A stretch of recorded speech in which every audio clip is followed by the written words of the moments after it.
Throughout my time in the New Literacies and Global Learning program at North Carolina State University, I have been exposed to a variety of new pedagogical methods that have strengthened me as a classroom educator.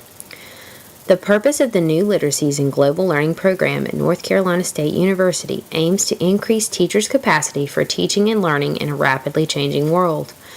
New literacies enable learners to broaden their modes of making and representing meaning.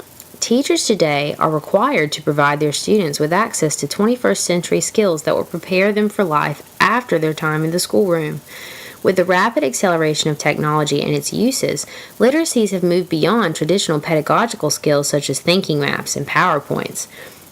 Teachers today must be literate in new skills such as texting, tweeting, social media, wikis, Nings, Prezis, word clouds, Glogsters, and many other up-to-date technologies that provide students with a varied, intriguing approach to classroom learning that prepares them for a successful future in an ever-connected world. With this in mind, I decided to focus my guiding question and creative synthesis on the 21st century technologies that are most effective in the high school classroom. I decided to test student videography, the SCIMC and project-based inquiry processes, incorporating one-to-one technology, as well as teacher-led technology use following the TPACK method. The TPACK method, or technological and pedagogical content knowledge, allowed me to test these technologies by implementing them throughout my own lesson plans and using the project-based inquiry approach to judge their effectiveness. After using them myself, I then asked other teachers in my school to also use similar technologies to gauge their effectiveness on classroom learning.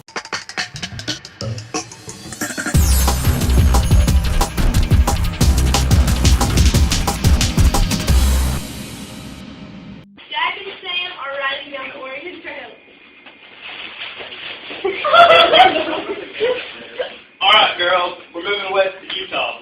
Oh my, we're moving? We're being oppressed. The government is trying to keep us from practicing polygamy, and I've just started. Dear, this is such a wonderful opportunity. We will finally have a chance to live free. We'll finally be accepted. Look, I found the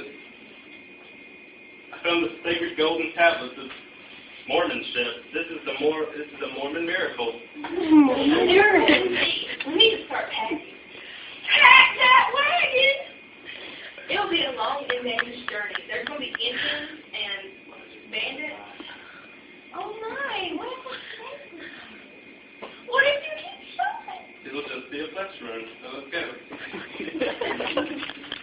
Did we hurt it all?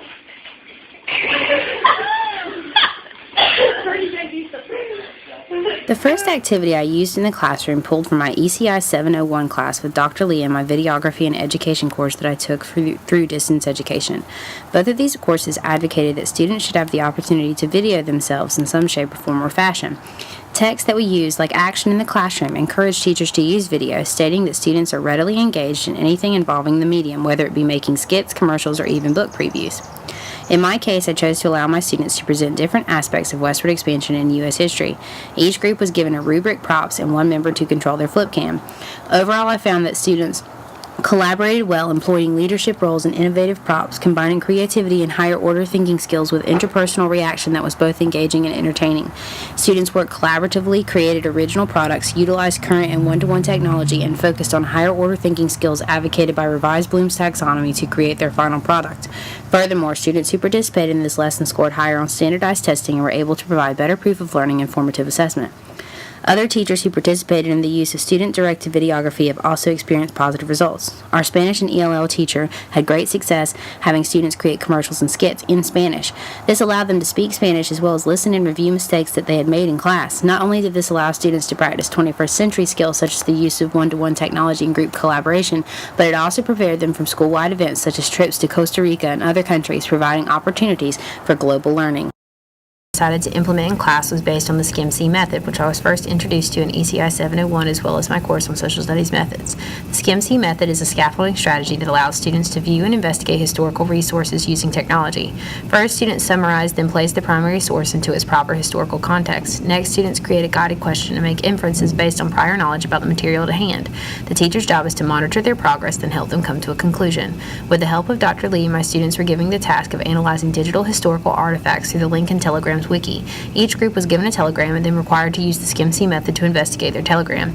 After reporting their initial findings, they were required to use digital resources and digital multimedia program Windows Media Player to share their findings with the class. Students were also asked to reflect on the process. The following is an example of a completed PBI done by my third period U.S. History students using the North Carolina Standard Course of Study Goal 3. Students will understand the effects that wartime had on the United States economy and how it affected different groups within the population of the United States during the American Civil War. How does the easy relay of information associated with technological advances help during wartime?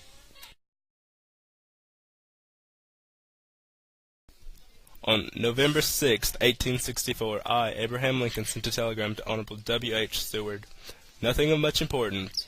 Day before yesterday, rebels destroyed 2 of our wood-grain boats at Johnsonville on the Tennessee River. Curtis, on the 4th, was at Fayetteville, Arkansas, still running and damaging. Richmond papers say Yankees landed at Escambia Bay, below Hilton, not far from Mobile, capturing 50 men, destroying all camps, wagons, salt works, and everything in and about Hilton. Richmond papers also confirmed the destruction of the Albemarle and the consequent evacuation of Plymouth, North Carolina. Signed, Abraham Lincoln. What Abe Lincoln is saying in this telegram is the Union lost grain ships, which meant they were low on supplies. He's also saying the North captured 50 Confederate soldiers and destroyed Confederate camps in Hilton, Alabama. The North also destroyed the Albemarle ship, so Pamlico, North Carolina was to be evacuated. In his opinion, the North is winning the war. So how do the technological advances of this time help during war? It allows battle strategies and orders to be relayed easily to Union officers. It also allows a damage report to count wins and losses. Finding reliable resources for our project was no easy task. We went through many sites, books, and newspapers, as well as telegrams, trying to find the right sources.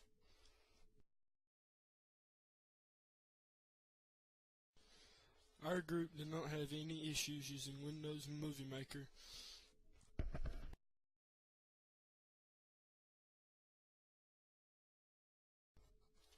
We had many difficulties with time and finding songs.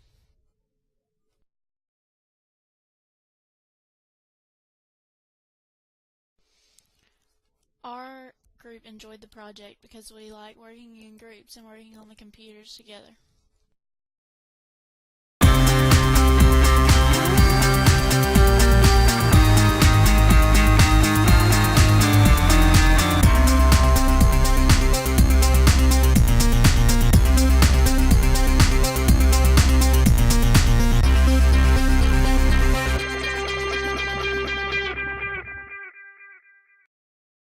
Using my guiding question, I was able to effectively structure opportunities within my classroom to experiment using new technologies. Student-based videography was not only successfully used by me, but by other teachers such as our ELL teacher and career and technology teachers. Our English department also successfully utilized one-to-one technology via the use of our mobile iPad lab and constructed their own project-based inquiry about different poets in U.S. history. My classroom had excellent success with the PBI process and use of digital historical artifacts. Other teachers were so impressed by what my students had created that they too asked for instructions on how to create a PBI for their own classroom. As we move towards the adoption of the Common Core curriculum in North Carolina schools next year, TPAC, PBI, and one-to-one technology will quickly overtake traditional teacher-led learning in favor of student-based and student-generated learning. Overall, I have found that my time in the New Literacies and Global Learning program has expanded my pedagogical skills as a teacher.